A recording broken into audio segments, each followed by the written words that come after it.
Take a test tube of HIV, add serum from crocodiles, stir well. What do you have? Well, it'll have far less HIV particles than the same experiment done with human serum.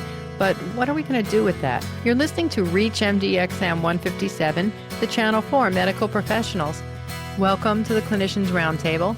I am Dr. Shira Johnson, your host, and with me today is Dr. Mark Merchant, Associate Professor of Biochemistry at McNeese State University in Lake Charles, Louisiana. Dr. Merchant has teaching responsibilities at the university, and he has many scientific publications, mostly in journals that are just a bit over my head. But his recent work with the serum of alligators got him into National Geographic, all of the science journals, and many of the news and TV stations. Today we're discussing his recent work with alligator serum and its ability to fight infections, definitely in alligators and possibly in humans. Thanks for taking the time to be with us today, Mark. I know you've been a very busy man lately since all this news came out. It's my pleasure. Thank you for having me. First, a few questions about your work. What was your hypothesis going into this, and how did you get involved in this arena? I've been around alligators my entire life. I grew up... Personally and professionally, is that it? Well, yeah. I mean, when I was young, I grew up fishing and hunting in the local marshes here. And, of course, when you do that in this part of the world, there's lots of alligators. And, of course, all kids are fascinated with alligators.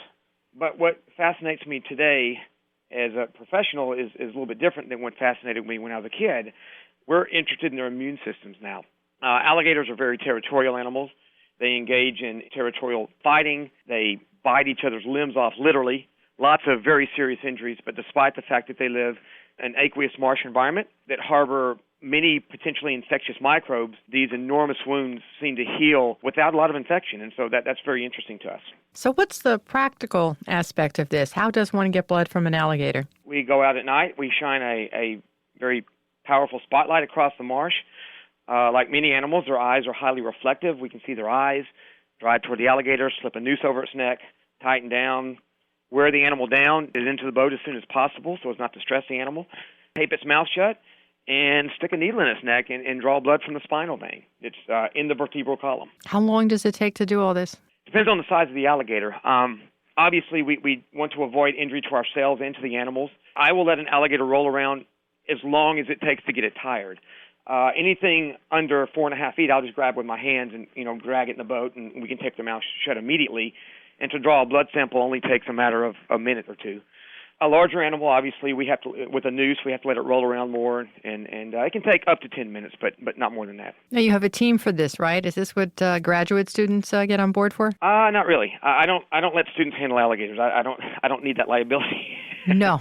To tell you the truth, I go out with individuals in Louisiana with the Louisiana Wildlife Department here in Louisiana. I actually live in Texas, so over near my home in Texas, I have a couple friends, and sometimes my son will go out and catch these alligators and bleed them. What was some of your initial laboratory experiments or laboratory work that sparked this, and where or when was that published? The very first initial experiments, I asked the very simple question, can alligator serum kill microbes? First, we started with bacteria, and I tried 23 different types of bacteria in my original study, and the answer was yes. It kills lots of different types, gram-negative, gram-positive. It kills them very rapidly. It kills them in a temperature-dependent manner, and this was published in the Journal of Comparative Biochemistry and Physiology. Then we moved on to look at its anti-parasitic properties, and that was a pretty good study. It was published in the Journal of Parasitology. We looked at antifungal activities and on, and then we eventually got to where we were tired of looking at activities and we wanted to look at the mechanism.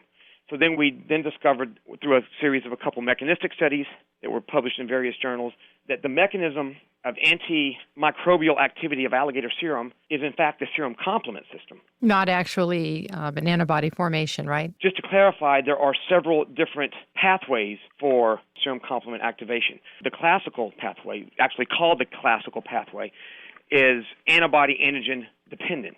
But the alternative pathway is antibody independent, and we found through some mechanistic studies that is the pathway that is very active in alligators. That didn't preclude the fact that they may also have the classical pathway, but we know that the one we were dealing with was the alternative pathway. Let's break some of this down and speak in terms of future work and where this is going. We know that this this component from the alligator with the complements fiercely attacks HIV, which I'll guess that alligators never not exposed to anyhow. But from a clinical aspect, what do we do with that to have some tangible research ideas for human beings? For HIV, absolutely nothing. I downplay my antiviral studies because of the fact that, number one, serum complement is never going to be a drug for humans. It's a series of 10 rather large proteins that would elicit an immune response in humans. Even if it didn't elicit an immune response, they're very unstable. They would never have a shelf life. So that's not in the picture. So not stable and would trigger a host reaction. Exactly.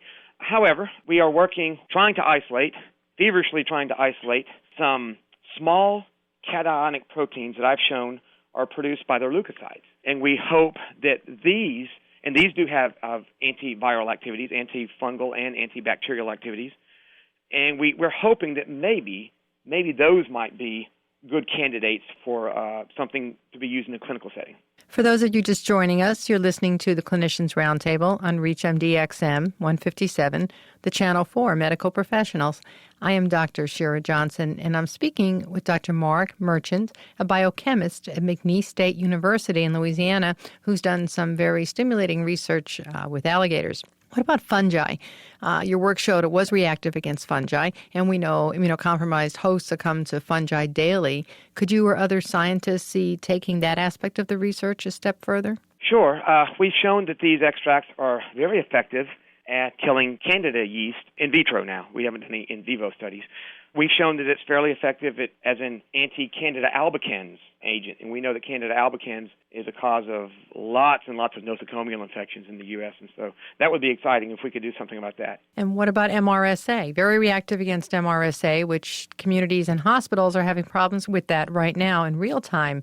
Is the Gator serum paving the way for other research in this area, or is it too virulent? Not necessarily the Gator serum, right. But the Gator leukocyte leukocytes protein. And complement. That's the one we're excited about. Just a note here, a very important note, we're not sure if once we isolate these proteins and characterize their structure, if they will be able to be used internally in humans. We don't know if these tiny proteins are going to elicit an immune response. My inclination is to say that they probably will, but we could certainly use them externally, topically, but I'm not sure about internally. We'll just have to see. Yeah, there was a statement in at least one article I read that said pills and creams, maybe you're referring more to the creams, that contained alligator peptides could be available at local pharmacies within 7 to 10 years. Is that a stretch, or do you see that happening? No, I think that's more realistic than something that you would put in an IV drip or something like that, because if you apply them topically, there's far less chance that it will elicit an immune reaction. A host immune reaction. What was the single most exciting discovery for you personally in this research, and why? There's a couple. The very first day in the lab, when we showed that alligator serum kills just all kinds of stuff, that was pretty exciting because I didn't know what to expect. I mean, this was 5 or 6 years ago. No one had ever done anything like this. And to see that activity from day one was really exciting. The other exciting thing was when I think I was working with a fellow scientist up in New Jersey. We were trying to isolate what was in the leukocyte extracts, and we were looking at an HPLC profile of the proteins that were in the extract and trying to separate them. And I was comparing an antifungal profile with the chromatogram I saw, and I saw that there were peaks of activity that matched with the protein peak. So I could look at this chromatogram and say, the peak the protein that makes this peak here has antifungal activity. Here's another one. Here's another protein peak right here and that protein has antifungal activity. These other ones don't. So I could actually start to see that there was something in these leukocyte extracts that showed distinct antimicrobial activity. Aren't there some other animals, toads and frogs, for instance, whose blood can behave in a similar manner, at least in vitro? The very first antimicrobial peptide described was by Dr. Zasloff, and it was from the skin secretions of frogs. Frogs obviously have moist skin, which, frogs living out in the forest or in wherever, if you have moist skin, that's going to be a really great place for bacteria and fungi to grow. So they actually produce and secrete these onto their skin secretions to help prevent infection. And that was the first antimicrobial peptide described back in the late 80s, I believe. And so that was pretty exciting. And since then, there have been many, many antimicrobial peptides isolated from plants and insects all the way up to humans. We produce our own. But we think there's something special about alligators and crocodiles because they do lead a lifestyle of aggression toward members of their own species. They do put a lot of genetic pressure on each other because of where they live to evolve something really, really good. Because if every time an alligator fights and tears a hole in another one, if they all go belly up and die, they wouldn't be around. So they've had this incredible genetic pressure to produce something really effective, and I think that they have done that. Did any products come on the market that were a result of the work that was done with toads or frogs? Not yet. There has been no antimicrobial peptide on the market yet. I think we may be expecting to see our first one in the next year or two.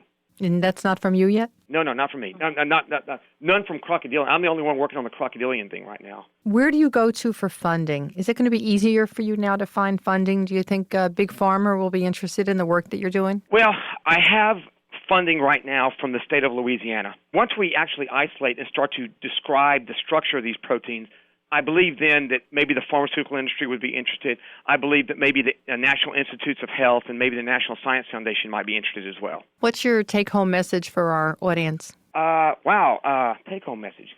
Well, I'm having a blast doing this stuff, and hopefully we can produce something that may help modern molecular medicine combat some really problematic things that we've seen in the last few years, namely the development of these so-called superbugs that are resistant to practically everything we have on the market today. Yeah, because your timing, right, when MRSA is rampant and the drugs we have are gaining resistance to everything. Absolutely. We've got some really nasty things that the CDC has been good enough to share with me.